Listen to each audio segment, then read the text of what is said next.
La peau et les muqueuses constituent une barrière physique qui protège efficacement l'organisme des agressions externes.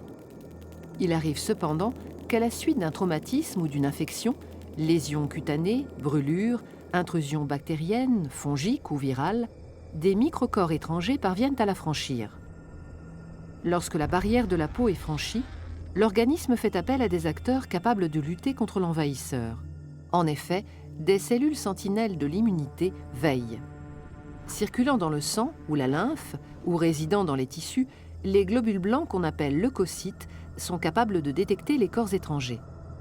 Les premières cellules immunitaires à entrer en action sont les mastocytes, les cellules dendritiques et les macrophages. Ces cellules possèdent à leur surface membranaire des récepteurs capables de reconnaître le type d'agresseur par ce qu'on appelle des motifs antigéniques. Cette identification va initier la réaction inflammatoire.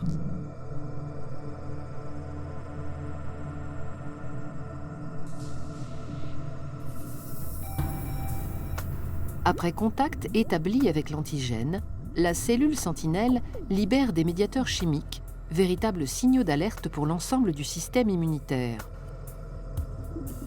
Certains de ces médiateurs chimiques, tels que l'histamine sécrétée par les mastocytes, augmentent la vasodilatation et la perméabilité des vaisseaux à proximité de la zone lésée. Cela permet le passage de cellules douées d'un pouvoir phagocytaire du milieu sanguin vers les tissus. Le franchissement de la paroi du vaisseau s'appelle la diapédèse. Rougeur, gonflement, chaleur sont des signes cliniques caractéristiques de la réaction inflammatoire. D'autres médiateurs, les cytokines, émis par les cellules sentinelles, sont capables d'attirer en renfort d'autres cellules lutteuses, les phagocytes, sur le lieu de l'infection, en particulier les macrophages.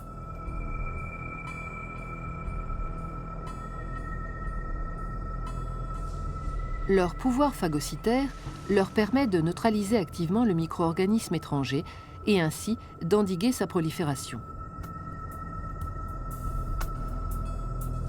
Dans le cytoplasme, le microcorps étranger, soumis à l'action d'enzymes protéolytiques, est littéralement digéré.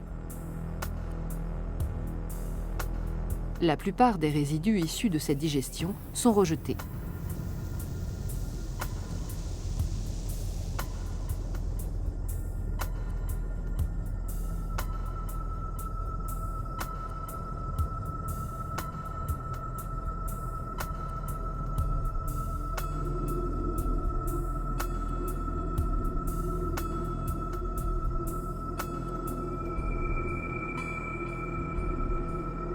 Parmi les cellules phagocytaires, les cellules présentatrices d'antigènes gardent un fragment de l'antigène qu'elles viennent de détruire.